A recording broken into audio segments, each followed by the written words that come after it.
¿no? Porque realmente, ¿quién que no esté obligado a entrar tendría ganas de un jueves a las 7 de la tarde escucharnos a nosotros, ¿no, Héctor?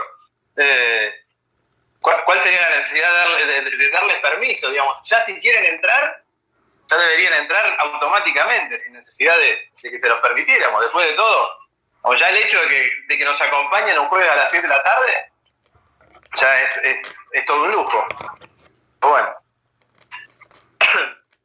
Bueno. Eso sumarle, profesor, que no nos conoce, así que puede admitir a cualquiera. Exactamente. Bueno. Para mí es un lujo para mí porque en realidad quiero el título. Yo voy por el título. Está bien. Todos arrancamos con el mismo objetivo. Muy bien, me parece bárbaro. Pregunta, bueno, tontona. Dígame. Fecha del parcial. La fecha del parcial creo que es el 21. 21. A ver. Esperen que no quiero... Está en el cronograma, Eli. Está en el cronograma. Sí, lo que pasa es que ando con esto de bicho, trabajo en salud, ando con todos unos problemas y... El 20. Bueno, muchas gracias, profe. El 20, perdón. Sí. Igual la consulta de Eli es válida y es práctica. ¿Por qué? Porque hace poquito nos llegó un mail de la profesora diciendo que había un cambio, estimados alumnos, se realizó un cambio en el cronograma, saludos. Y nadie sabía qué cambio fue, entonces no sabíamos si era la fecha de parcial o la cantidad de unidades que entran o los temas, porque nos pusieron solo la frase estimados, hubo un cambio en el cronograma. Saludos. Sí, por eso Yasmín decía cronograma nuevo, y si te lo bajabas, ahí comparabas, si tenías bajado el otro, cuál era la diferencia. Había que hacer un trabajito, digamos. Un comparativo. Sí, pero el cambio fue fundamentalmente, hubo algún pequeño cambio, un retoque, digamos, del programa, pero básicamente la fecha del parcial que iba a ser el próximo jueves, que originalmente iba a ser el próximo jueves, se corrió una semana más y se va a hacer el jueves. Y la clase próxima será para tratar los temas que no hemos tratado, o que faltan tratar ante el primer parcial, y hacer un pequeño repaso y sacar esas dudas que pudieran llegar a tener respecto de que hemos visto hasta el momento o que vamos a ver hasta el jueves de la semana que viene. ¿Está claro? Profesor, ¿tenemos algún indicio de cómo va a ser el parcial? Si va a ser a desarrollar, múltiple choice. Descartamos que sea oral porque somos 150, no terminaría más, pero... Claro, no vamos a terminar dentro del cuatrimestre. Claro, no termina más. No, a ver, el parcial va a ser más o menos la misma modalidad que hemos venido aplicando hasta ahora en las últimas, digamos, desde la pandemia, que son algunas preguntas, la mayoría de las preguntas, en cuanto a la cantidad de preguntas, la mayoría de esas preguntas van a ser tipo de múltiple choice o verdadero o falso, y después habrá una o dos preguntas, en general ponemos dos preguntas a desarrollar. El tema es que, por más que tengan las preguntas múltiple choice bien respondidas, si no responden bien las preguntas a desarrollar, el parcial se da por desaprobado. O sea, es importante el desarrollo. Es decir, no es solo tirar la monedita o por ahí estudiar, ¿no? Y acertar las preguntas del múltiple choice, sino que sin las preguntas del desarrollo a desarrollar, no aprueban. Eso es básicamente la modalidad. Hola, profe, disculpe, ¿le podría hacer una pregunta? Dele. Y arrancamos, porque si no, no. Sí, le quería comentar más o menos que mi computadora está andando mal y es posible que tenga que entrar y salir, se apaga sola la computadora. No hay problema. Y también con el parcial, tenemos que, mientras hacemos el parcial, tenemos que estar conectados acá a la clase o no. No, lo que pasa que, a ver, en realidad es como funciona siempre parciales así virtuales. Es decir, vos tenés un tiempo para desarrollar el parcial el tiempo te entra a correr desde el momento que vos abrís el examen, y si se te cierra la computadora, ahí me parece que se te complica, porque como que no completaste el lapso de tiempo con el cual, o desaprovechaste, si se quiere, ese lapso de tiempo que tenés para completar el parcial. Con lo cual es un problema. Entonces es importante que se garanticen, digamos, tener una buena conexión para por lo menos mantenerse conectados y sin problemas en el lapso que dure el parcial, porque no es que ustedes tienen el parcial y pueden desarrollar en 2 días. No, lo tienen que desarrollar en un tiempo X, no sé todavía cuál es. Bueno, si en ese lapso ustedes cuando abren se les corta, bueno, el tiempo le va a seguir consumiendo. Entonces, fíjense ese detalle. Bien, ninguna consulta más. Si no hay más consultas, arrancamos.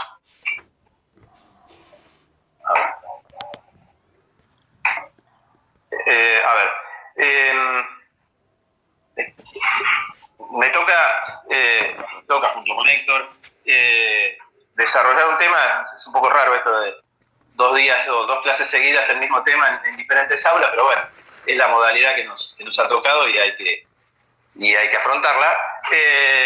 Decía que tenemos la clase de hoy que desarrollar 2 temas o 2 cuestiones importantes, no autores, porque en realidad autores son más, pensadores son más de 2, son 4 si se quiere, pero que de alguna manera, si bien vivieron en épocas diferentes, en etapas de la historia diferentes, tienen un hilo conductor que es, digamos, de alguna manera el que tratamos de llevar a lo largo de toda la cursada. Y es el siguiente, digo, la clase de hoy está dedicada, en primer lugar, a Maquiavelo, digamos, al pensamiento de Maquiavelo, y luego al tema o al pensamiento de los contractualistas, al desarrollo de lo que se conoce como los pensadores del contractualismo, que básicamente son 3, aunque hay, podríamos agregar alguno más, como Spinoza, por ejemplo, pero bueno, no es un autor que abordemos, y nos concentramos básicamente en los 3 fundamentales, que son Hobbes, Locke y Rousseau. Y lo que quedaría, digamos, el otro tema que deberíamos tocar son el tema de las revoluciones. En realidad nosotros preferimos darle más importancia y más tiempo y más desarrollo al tema de Maquiavelo y los contractualistas, porque las revoluciones de alguna manera son un poco de historia, que se supone que ustedes de alguna forma tienen que traer conocida, y si no la traen conocida, bueno, es cuestión de estudiarla, de estudiar un poco más a partir del material que ustedes van a encontrar en la cátedra, pero por ahí no reviste tanta complejidad como a veces puede resultar el pensamiento de estos autores que hoy vamos a analizar y por los que queremos y en los que nos queremos concentrar en el día de hoy. Como les decía, el primer autor, digamos, el primer desarrollo que nos interesa abordar es el de Maquiavelo. Maquiavelo, algo que hemos comentado, me parece que algo me tocó hablar aquí, o analizar aquí en alguna otra clase que yo he estado en esta aula, sobre la figura de Maquiavelo. Maquiavelo, bueno, fue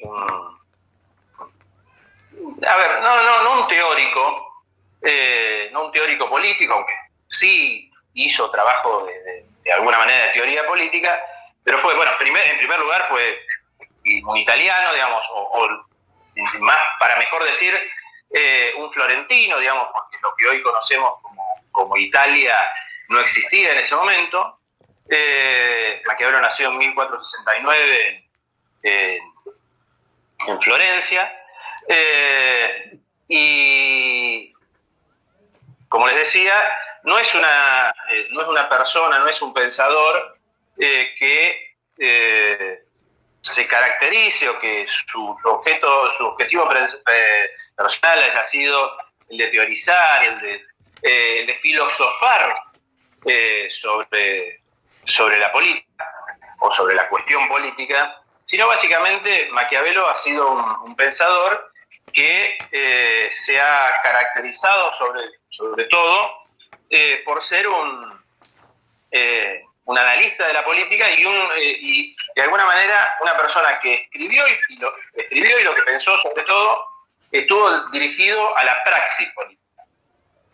Así como nosotros hemos analizado con otros docentes en clases anteriores a pensadores como, no sé, como Platón, como Aristóteles, como Polibio, el mismo caso de Weber, que son pensadores que han de alguna manera desarrollado una filosofía política respecto de su pensamiento y de su análisis de las cuestiones sociales, de las cuestiones políticas. Maquiavelo fue sobre todo una persona que enfocó sus análisis a la praxis, digamos, a analizar la praxis política. Maquiavelo es una persona que, creo que yo lo comenté acá, y si no lo comenté acá, y si lo comenté lo repito, y si no lo comenté es importante tenerlo en cuenta. Yo siempre digo que Maquiavelo es una persona que de alguna manera se transformó por varias cuestiones que iremos analizando a lo largo de la clase en un adjetivo, ¿no? Porque cuando uno sobre todo analiza las cuestiones que tienen que ver con la política y quiere descalificar a alguien o a algún actor de la política o alguna acción política, ¿cómo la califica? Como una acción maquiavélica, ¿no? Como si eso fuera un adjetivo calificativo, obviamente con la intención de descalificar. Asocia con la mala política. Exactamente. Y Maquiavelo, lamentablemente, por lo menos para mí, digamos, en lo personal, además como licenciado en Ciencias Políticas, siempre he sentido, digamos, una profunda admiración por el personaje de Maquiavelo. Es una persona que en realidad ha cargado a lo largo de la historia con ese adjetivo calificativo peyorativo o como forma de descalificar, en razón de ciertas cuestiones que iremos analizando sobre su pensamiento. Y hay una en particular que me parece muy importante. Como decíamos, Maquiavelo nació en Florencia en 1489 y comenzó a trabajar en lo que nosotros podríamos denominar de alguna forma. Primero, en primer lugar, digamos, estamos hablando de una Italia que no es la Italia que hoy conocemos. Estamos hablando de una Italia en la que lo que hoy conocemos como Italia estaba dividida básicamente, más o menos, en 8 regiones diferentes, sus propias autoridades, y donde el poder papal, el poder del Papa, era el poder más gravitante y central, no solo de la región itálica, sino de buena parte del mundo. Y el objetivo de Maquiavelo, entre otras cuestiones, era lograr, de alguna forma, o con sus contribuciones, lograr, en primer lugar, la reunificación, o la unificación, más que la reunificación, la unificación de Italia en un solo territorio, digamos, que esto que se encontraba de alguna manera desperdigado o dividido en diferentes regiones y con diferentes actores políticos, digamos, que actuaban sobre esas diferentes regiones, lograron unificarse en un territorio en común. Él trabajó, digamos, en su calidad por eso digo que estaba muy enfocado a la praxis política.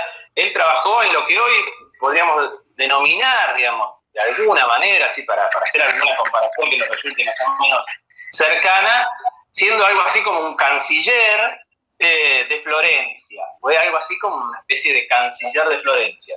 Y siempre estuvo vinculado, de alguna manera y políticamente, a la región de Florencia.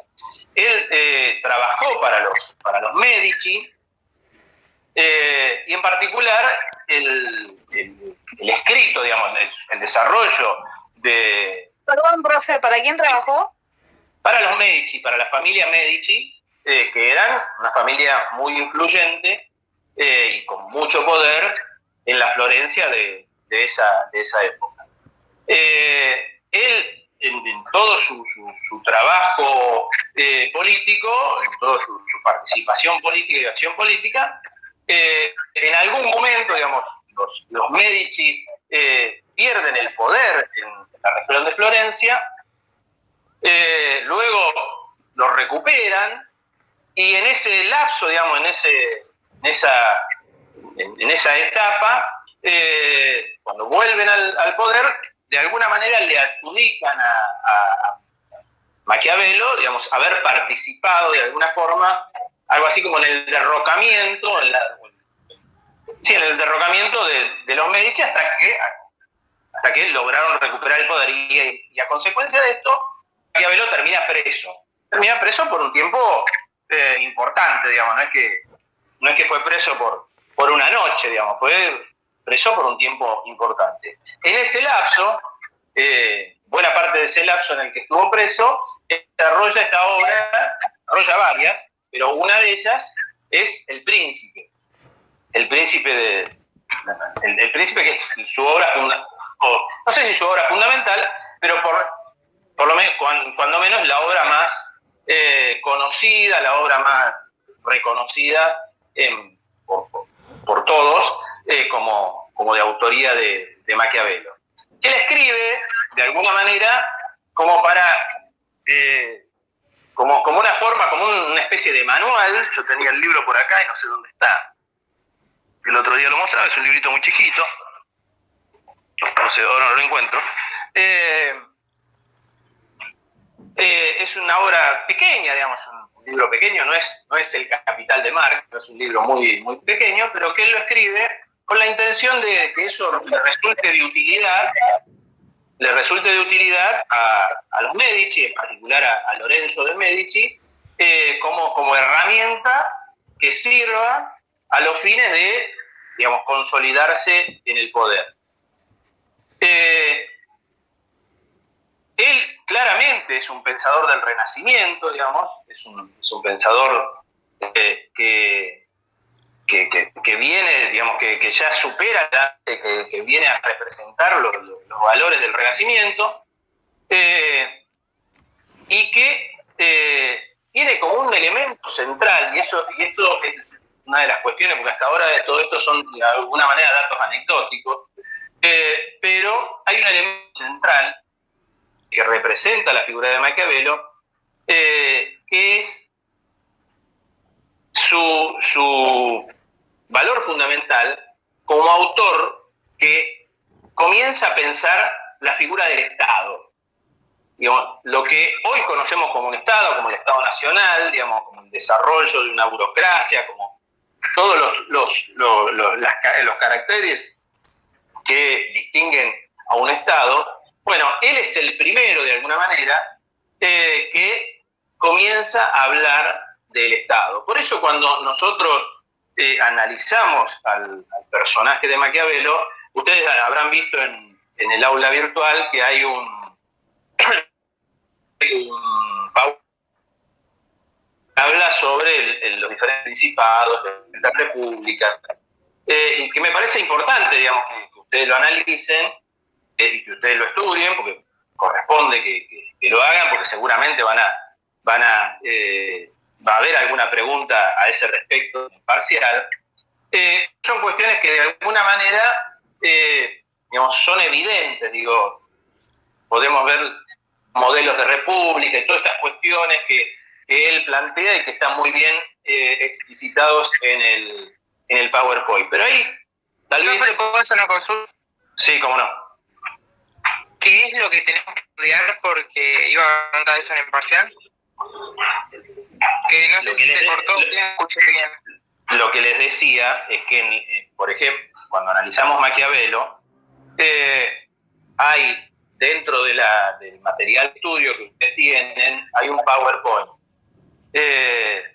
donde está explicitado, digamos, los modelos de república, los modelos de principado, cómo evolucionan, etcétera, etcétera, que son parte del desarrollo que hace Maquiavelo en El Príncipe y del pensamiento de Maquiavelo.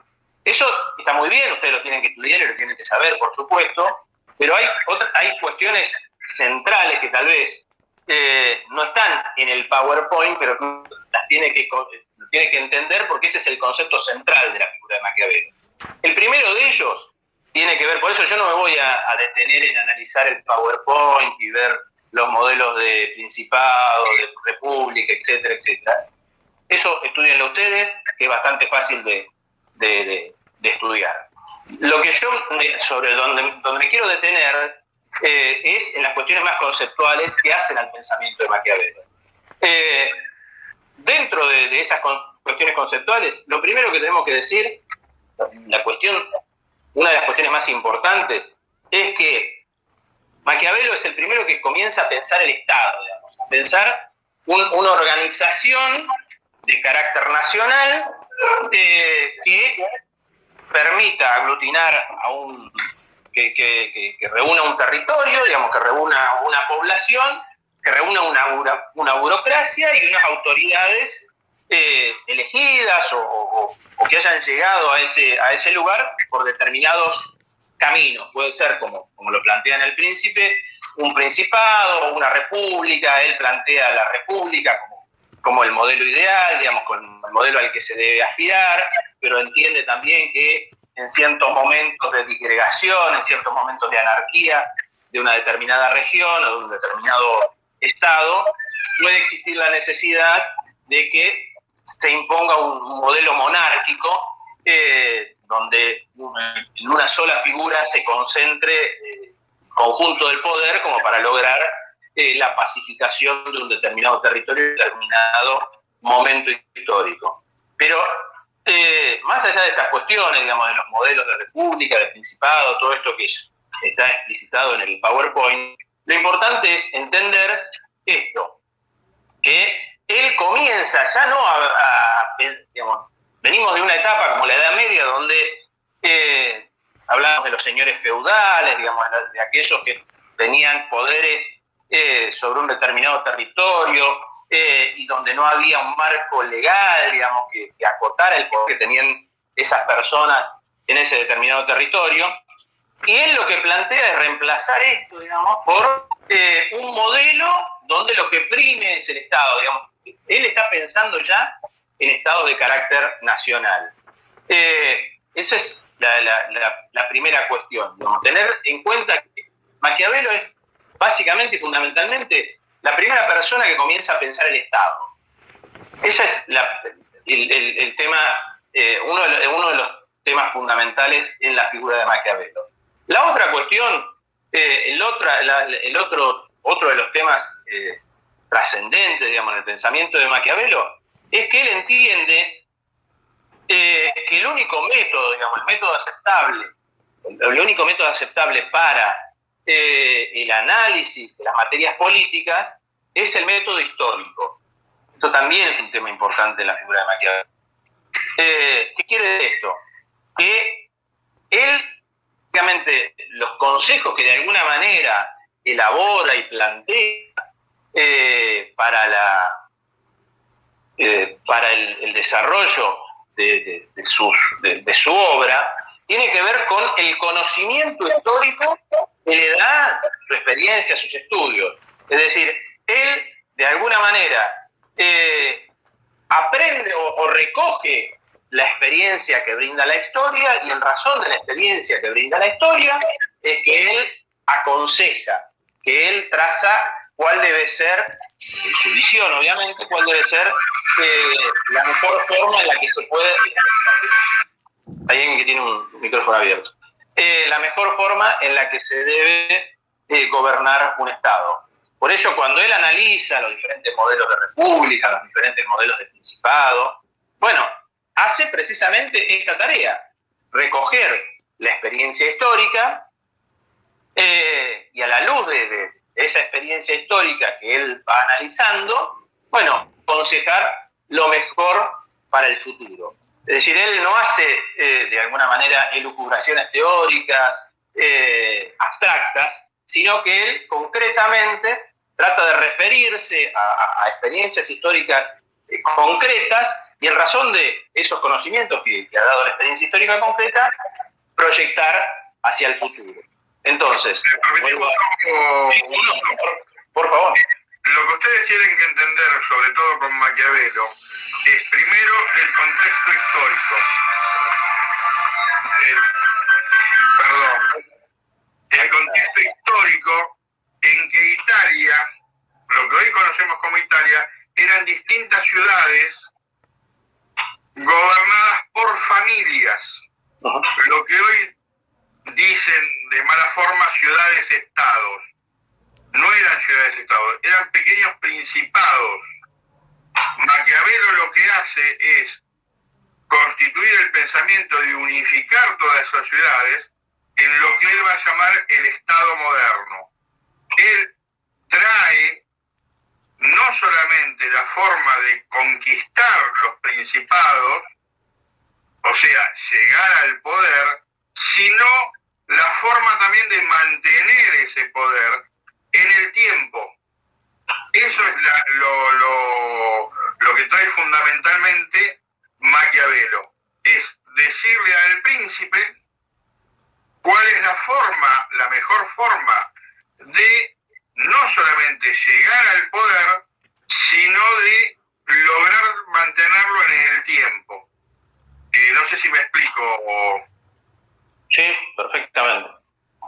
Perfectamente. Y en esa, continuando con la reflexión, con el análisis que hacía Héctor, en ese objetivo, digamos, precisamente de consolidar, de desarrollar un Estado y consolidarlo, como decíamos, a través de este método histórico que nos permite aprender del pasado para proyectar hacia el futuro, él lo que plantea, digamos, él es un pensador que algunos lo caracterizan de esa manera, y yo la verdad que estoy muy de acuerdo con esa forma de definirlo, un pensador humanista. ¿En qué sentido, digamos? En el sentido de que es una persona que entiende que la política ya no debe ser interpretada según la religión, sino que es una actividad del ser humano que debe tener como fin último la consolidación y el desarrollo del Estado, y que debe separar las cuestiones de índole religioso, las cuestiones de Dios, a las cuestiones que al funcionamiento terrenal de la administración de un Estado. Por eso se dice, y tengan en cuenta este concepto también, que Maquiavelo es un pensador que fundamentalmente, y por eso, digamos, tiene que ver con su descalificación a lo largo de la historia, es un pensador que promovió, digamos, la secularización del Estado. ¿A qué nos referimos la secularización del Estado? La secularización del Estado es la separación de las cuestiones de Dios, de las cuestiones de las que se ocupaba fundamentalmente, digamos, quien era un personaje central en ese momento histórico, era obviamente el Papa, la separación de las cuestiones de Dios de la administración de las cuestiones públicas a través del Estado. Ya para él, digamos, la religión hay un ruido ahí. La religión y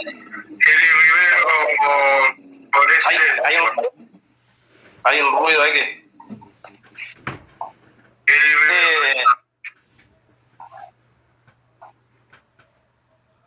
decíamos que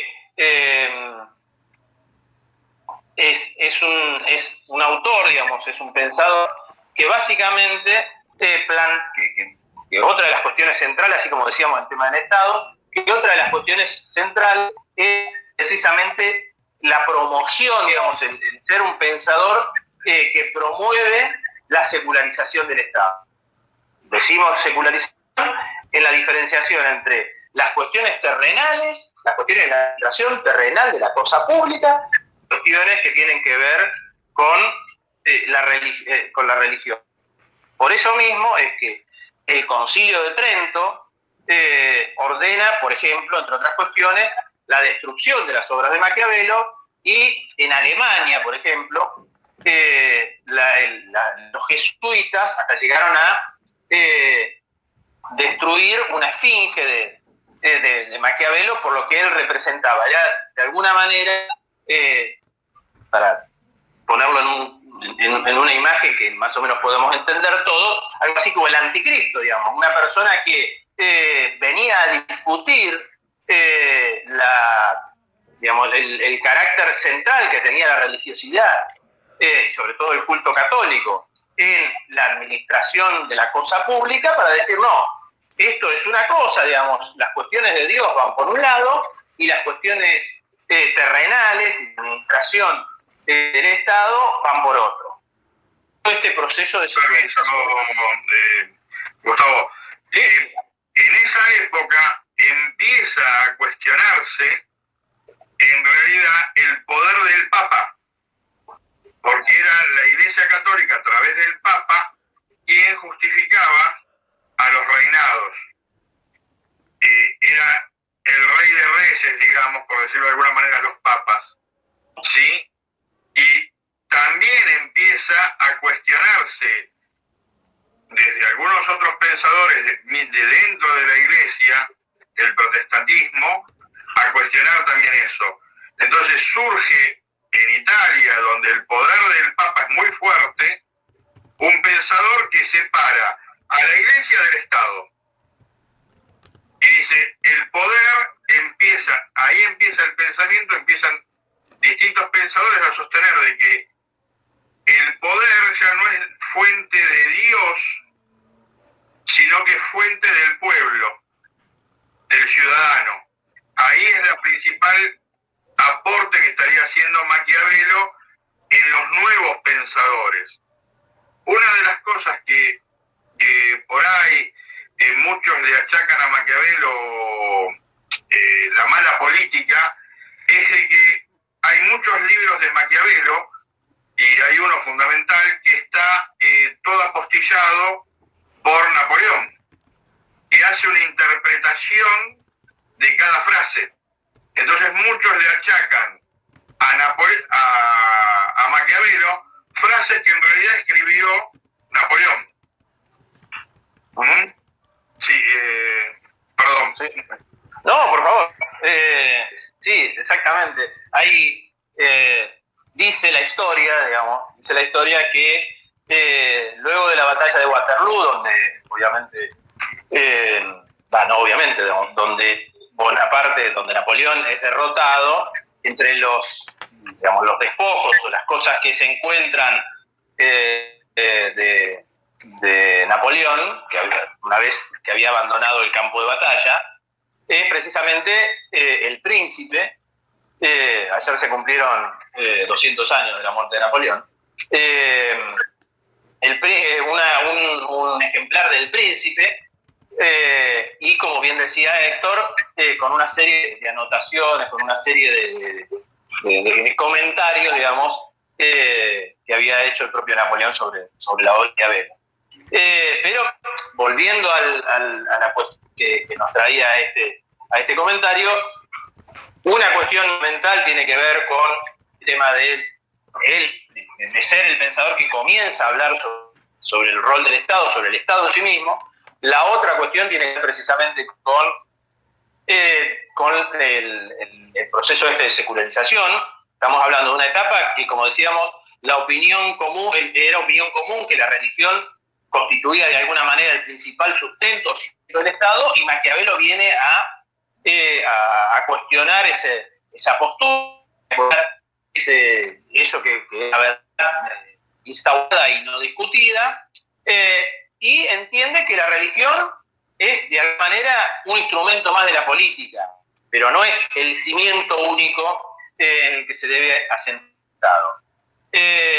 Su pensamiento, digamos, a partir de estas dos cuestiones, de el Estado y de separarlo de la política, todo su pensamiento de alguna manera está influido o está enfocado precisamente al objetivo de consolidar, de consolidar la existencia de un Estado y de que éste pueda perdurar a lo largo del tiempo. Como bien decía Héctor hace un ratito,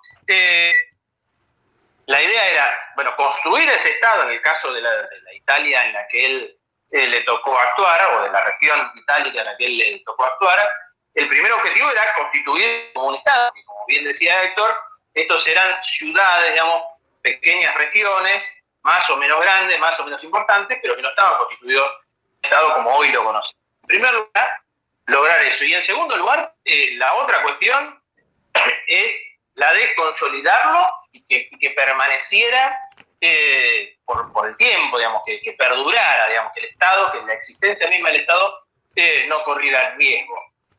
Por eso, una de las cuestiones que él plantea es que el Estado se convierte de alguna manera, en el pensamiento de Maquiavelo, el Estado es un fin en sí mismo. ¿Qué quiero decir con esto? Que toda la actuación del príncipe, digamos, teniendo este personaje que es protagonista de su libro, debe encaminarse, según el pensamiento de Maquiavelo, a formar y fortalecer el Estado. Es decir, todo lo que haga el príncipe tiene que estar enfocado precisamente a este objetivo. Primero, a formar el Estado. Él estaba hablando de un Estado que hasta ese momento no existía, y en segundo lugar, a fortificarlo, a fortalecerlo a lo largo del tiempo. El Estado para él, digamos, es toda organización política que es de alguna manera la unión natural, y así más o menos, y permítame que lo cite casi textualmente, la unión natural de las virtudes individuales en una virtud colectiva, encaminada a realizar la seguridad general. ¿Se entiende? Es decir, el Estado es la unión natural de las virtudes individuales en una virtud colectiva, encaminada a garantizar la seguridad general. La existencia de esa virtud colectiva se manifiesta en el Estado. Es decir, cuanto más virtuosos son los individuos que integran un Estado, más virtuoso será ese Estado. Y cuanto más virtuoso de funcionamiento del Estado, digamos, es como un proceso que se retroalimenta de alguna manera. Cuanto más virtuoso sea el Estado, mayor virtud tendrán los miembros que integran esa comunidad. Pero todo el pensamiento maquiavélico está enfocado precisamente a esto, de formar y fortalecer el Estado. Por eso, otro concepto importante que incorpora Maquiavelo y que hasta ese momento como que no existía, antes del pensamiento de Maquiavelo no existía, es el de la razón de Estado. Este concepto de razón de Estado hay que tenerlo también muy en cuenta, porque puede ser una preguntilla de papel. ¿Qué es el Estado? Constituye, y lo cito como para que quede bien claro, la causa o el móvil de toda acción política encaminada a fortalecerlo. Lo repito, la razón de esto es toda la causa o el móvil de toda acción política encaminada a fortalecer ese Estado. Es decir, en la de Maquiavelo hay como una exaltación del Estado por el Estado mismo. Es decir, todo tiene que estar enfocado precisamente a la grandeza y el bien del propio Estado. Profesor, disculpe, sí. Se cortó cuando dijo la definición, tiene microcortes. A ver, se cortó a partir de la definición. Vamos de vuelta. Por favor. Vamos de nuevo. Gracias, disculpe. Decimos que la razón de Estado constituye toda la causa móvil de toda acción política encaminada a fortalecerlo. ¿Qué quiere decir él con esto? Para que se entienda, digamos, para traducir de un lenguaje más sencillo.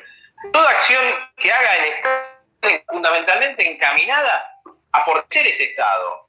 Es decir, toda acción de alguna manera tiene que siempre estar enfocada a que sea más perdurable y sea más, de alguna manera, solamente aceptado por los miembros de la comunidad que son parte de alguna manera de ese Estado. Entonces, la razón con el concepto de razón de Estado, está planteando que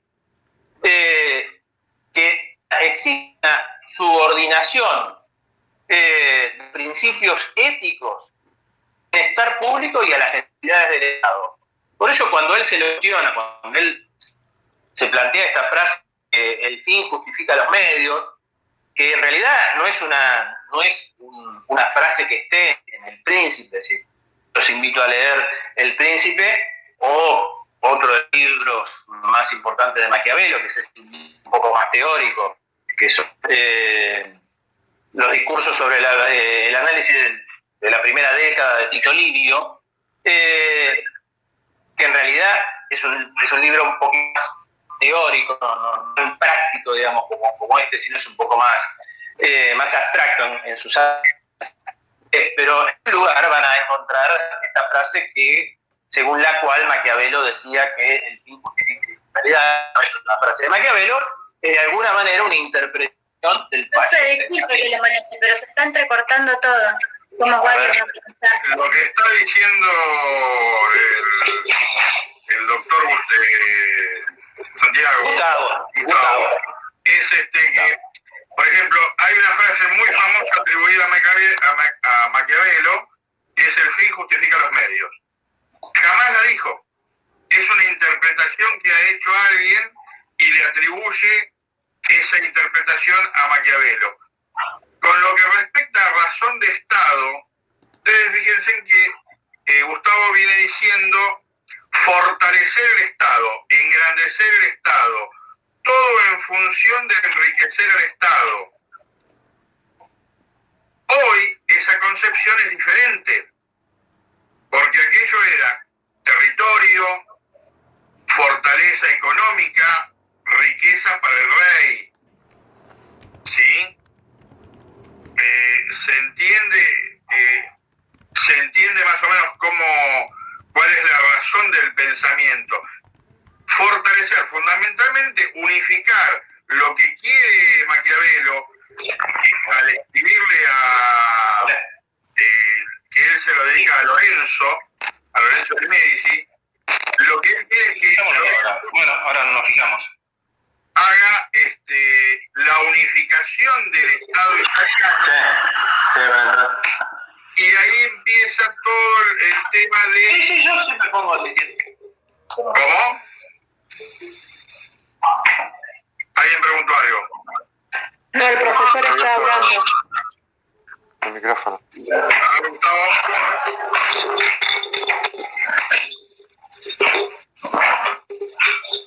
Estaba con el teléfono.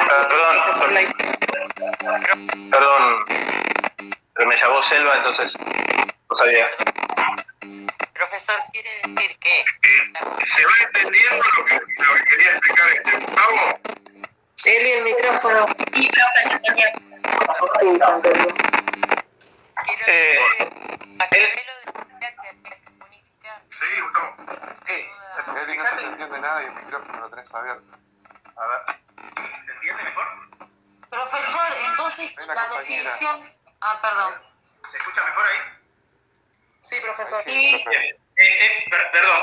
Héctor, estemos atentos al ingreso porque hay chicos que por ahí no podían ingresar. Entonces, nada, eso. Sí, escucho, perdón. Sí, O sea, yo quería hacer una consulta, doctor. La razón de Estado, entonces, ¿cómo la definiríamos? ¿Como la causa móvil? Vamos, vamos de nuevo. ¿Me dejan? Vamos de nuevo. La razón de Estado constituye la causa o el móvil de toda acción política encaminada a fortalecerlo. Y ahora lo vamos a explicar con un ejemplo, digamos. Lo vamos a explicar con un ejemplo como para que se entienda un poquito más este concepto. Bueno. Gracias. Esta cuestión de razón de Estado tiene que ver con esto que recién desarrollaba esto, y le pido disculpas si recién atendí el teléfono, pero me llamó y no sabía por qué era. Y bueno, les decía que esto tiene que ver, la razón de Estado tiene que ver con esta idea, en el pensamiento de Maquiavelo, de la subordinación de los principios éticos al bienestar público y de las necesidades de la nación, Estado. ¿Qué quiere decir con esto? Es decir, que él entendía que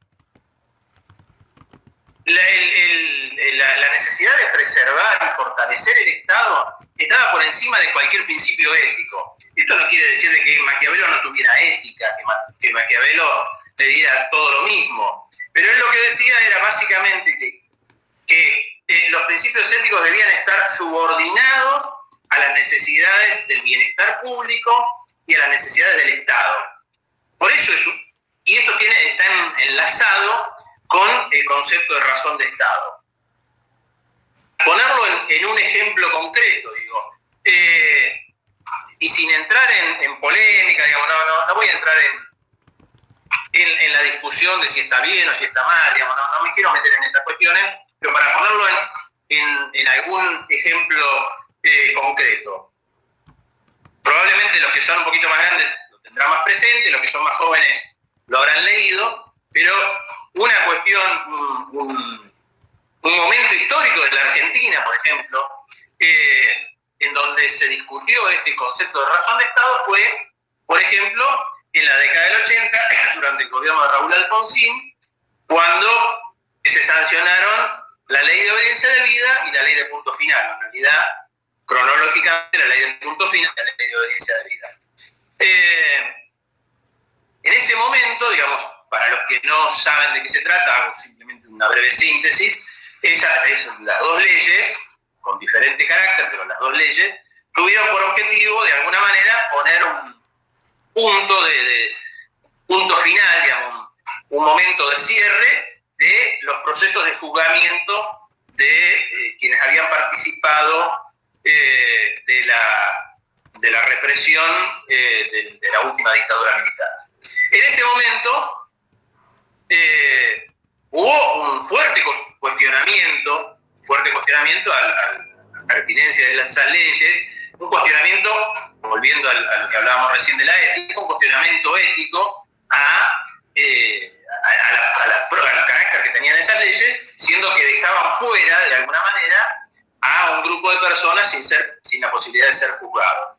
En ese momento, quienes les tocó la responsabilidad de defender esas leyes, plantearon que esto era, que la sanción de esas leyes era una razón de Estado. ¿Por qué? Porque lo que ellos planteaban en ese momento era que de no sancionarse ambas leyes y de no dar un corte a ese proceso de juzgamiento de las personas que habían estado involucradas en la última dictadura, el Estado en sí mismo corría peligro. ¿Por qué? Porque podría llegar a producirse un nuevo golpe de Estado y el proceso democrático o la creación de la democracia que se había producido unos años antes ponerse en peligro. Entonces, una de los argumentos fue que precisamente esto constituía una razón de Estado. ¿Por qué?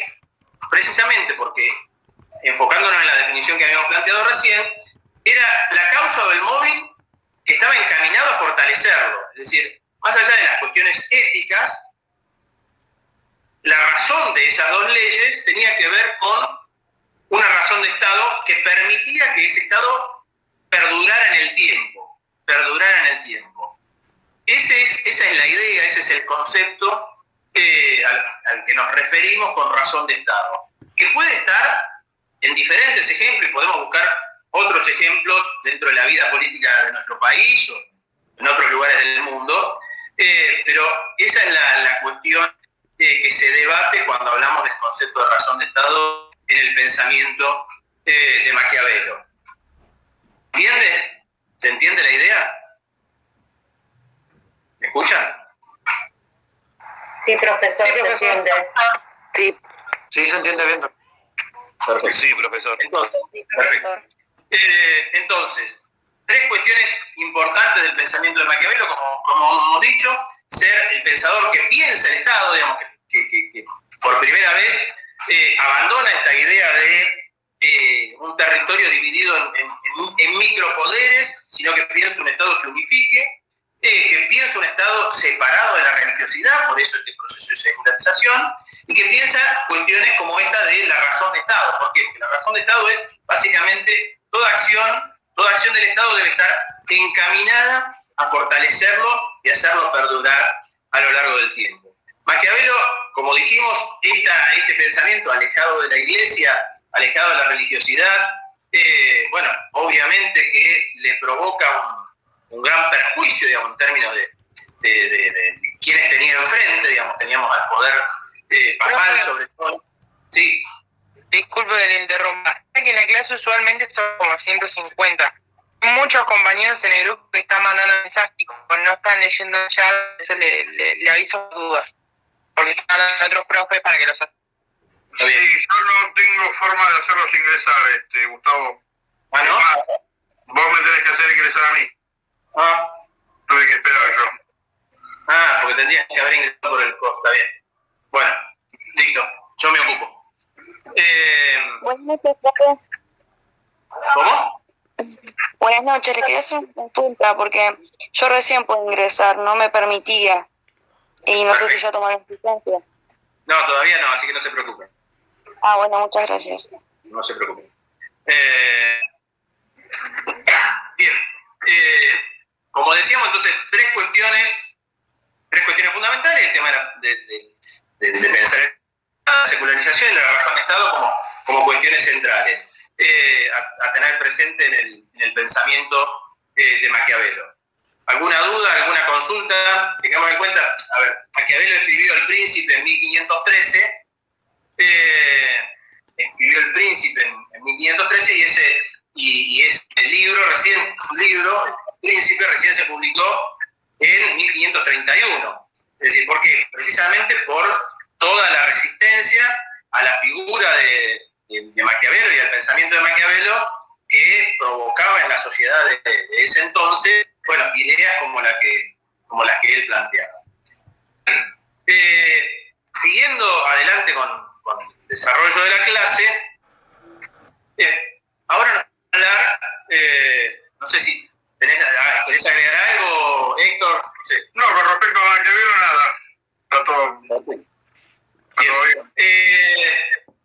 Como decíamos, hoy vamos a analizar también a los pensadores, a los que denominamos los pensadores del contractualismo. Básicamente, cuando hablamos de los pensadores del contractualismo, nos referimos a tres autores o tres pensadores que son los más caracterizados, los más importantes, los más destacados de esta corriente de pensamiento, que son Thomas Hobbes, John Locke y Jean-Jacques Rousseau. Los tres los analizaremos también en orden cronológico, porque así corresponde, porque de alguna manera la existencia de uno llevó al desarrollo también del pensamiento de los restantes, Hobbes, Locke y Rousseau.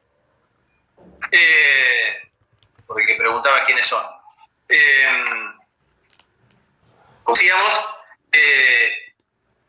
corresponde también a una cuestión cronológica. Thomas Hobbes nació en 1588 y murió en 1679, era inglés y pensó su modelo de contrato social en razón de precisamente el momento histórico en el que vivía, que le tocó transcurrir a lo largo de su vida. Básicamente, los teorizantes, para definirlos genéricamente a los tres, los teorizadores, digamos, del contrato fueron de alguna manera el producto, podríamos decir, de un proceso que tiene que ver con el desgaste, de alguna manera, de la sociedad tradicional, digamos, la sociedad que bien definía Héctor hace un momento, esa sociedad feudal, esa sociedad dividida en microestados, en ciudades-estados, tan característica, digamos, de la sociedad feudal, que no solo era propia de Italia de Maquiavelo, o de la Florencia de Maquiavelo, o de la etapa, la región donde vivió Maquiavelo, sino que era de alguna manera una cuestión, una forma de organización social que abarcaba diferentes regiones del mundo y sobre todo la Europa de esas épocas. Básicamente los pensadores del contractualismo advierten, digamos, el desgaste de esa sociedad tradicional y pretenden instaurar nuevas formas y procedimientos de gobierno. Y lo que pretenden, sobre todo, es justificar la existencia del gobierno a través de principios racionales. Es decir, siguiendo, vean acá como de alguna manera esa idea lanzada por Maquiavelo unos años antes, unos cuantos años antes, casi un siglo antes, es recogida de alguna manera por los pensadores del contractualismo, quienes ya no piensan la organización social en función de los mandatos de Dios, sino básicamente por principios racionales. Y la idea o la finalidad es básicamente darle cierta racionalidad y legitimidad al poder como forma de lograr un orden social que permita el progreso social de la región en la que les tocaba vivir y desarrollarse a cada uno de estos pensadores. Ellos ven el contrato social, los tres pensadores del contractualismo, a pesar de que tienen muchas diferencias entre uno y el otro, entre ellos, hay grandes diferencias entre ellos, pero hay como un hilo conductor que los caracteriza, que ven al contrato social como un instrumento de emancipación política. Ya el contrato social no es una forma de sujeción con el señor feudal, sino que es una forma de emancipación política que permita garantizar, digamos, el funcionamiento de la sociedad en su conjunto, darle cierto grado de previsibilidad al funcionamiento político de una región, digamos, de un Estado, y darle, digamos, reglas, de alguna manera, claras en la relación entre el gobierno y la sociedad civil. Digamos, estos son, de alguna manera, los hilos conductores entre los tres pensadores del contractualismo, que, como decíamos, eran Thomas Hobbes, John Locke y Rousseau. El primero de ellos, digamos, que analizaremos, digamos, en primer lugar, es Thomas Hobbes. Thomas Hobbes nació y vivió en la Inglaterra de una guerra, digamos, de plena guerra civil. Es un estador, digamos, de alguna manera, de una guerra civil que se había desatado por la conquista del Estado. Por la conquista, digamos, sí, básicamente por la conquista del Estado. Y básicamente lo que él advertía, digamos, que era un estado de anarquía, un estado de desgobierno, un estado de falta de reglas claras, que permitiera, digamos, el mejor gobierno de una sociedad. Por eso hay un concepto muy importante en los tres pensadores, que es el estado de naturaleza. ¿Qué es el estado de naturaleza? El estado de naturaleza es el estado previo al estado que va a surgir al partir del contrato social que ellos promueven o que ellos proponen para avanzar, para desarrollarse. En la idea de Thomas Hobbes, ese estado de naturaleza era un estado absolutamente, digamos, tiene una idea absolutamente negativa, digamos, del estado de naturaleza. Una idea según la cual ese estado de naturaleza estaba dominado, digamos, por la barbarie, por las pasiones, por la guerra, por el miedo y por la pobreza. Digamos, básicamente todo lo que caracteriza de alguna manera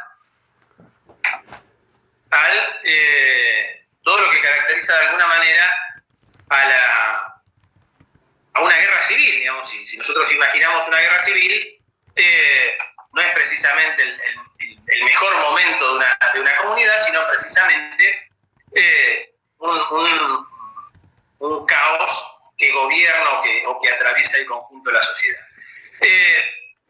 Por eso,